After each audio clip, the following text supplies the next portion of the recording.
Muri yeZimbabwe paita nyaya panapa. Kune nyaya iri kutenderera zvisingaite mumastreets. Pakaonekwa lawyer ra-advocate Nelson Chamisa Taban Falkara Mpofu vaya vachinomirira Prophet Walter Magaya panyaya iya yekuzifa yekuti pambonzi vaona kuti vomboita sei election ida kuitwa yepresidential candidate iya. So vanhu vakatanga kucomplaina, hey lawyer uyu ari kuzonomirira Magaya, lawyer uyu ari kuzodai, so you know all those things. Pakataurwa zvinhu zvakawandisa. But ndine zvinhu zvandakanotisa inini kuona kuti vanhu vedu vemuZimbabwe vakatanga kungofungidzira kuti vanokwanisa kungocriticize anything. Havachatonzwisise vanhu vamene kuti kwatokudzungaira here. Tikaona kuti that's why tiri kutanga vanhu vari ignorant zvekudaro to the extent yekuti zvinototirwadza kuti unzonzwanzi kuZimbabwe kuna vanhu vakadzidza vachitadza kuunderstand kuti lawyer anomirira anyone.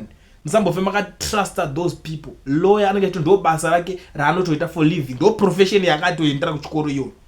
Saka ameno kana kuti munhu akazinga akushanda nenhingirikini mamaona kunge savior, ndo pari kutoita problem hombe ipapo.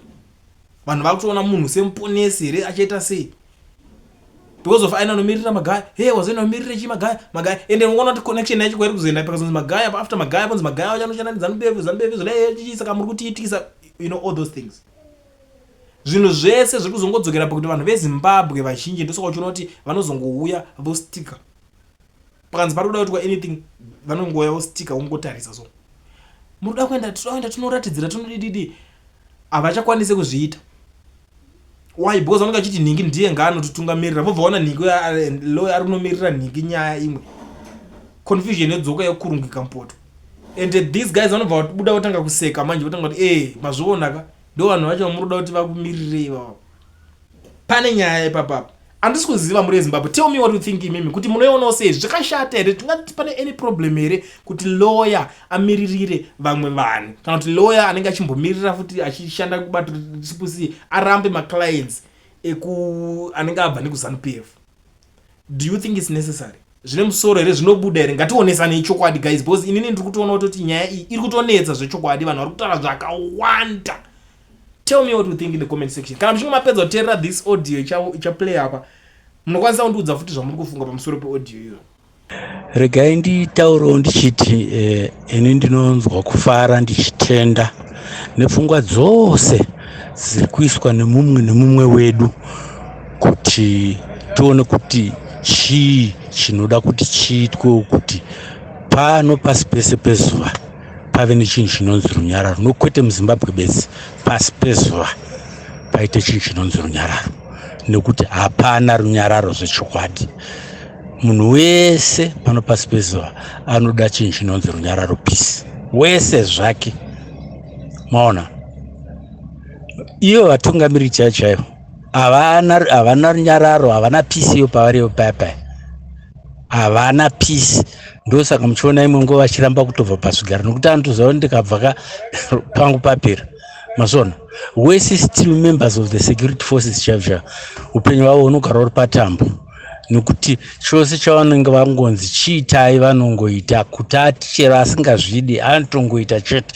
Saka vanogara upenyu hwavo huri patambo, asi vanotodo chinhu chinonzi runyararo, nokuti vanhu kaivo vaya vanhu vanotodo kurarama upenyu hunongorarama munhu wese, asi nenzira yekuti sebasa angaitawo sei.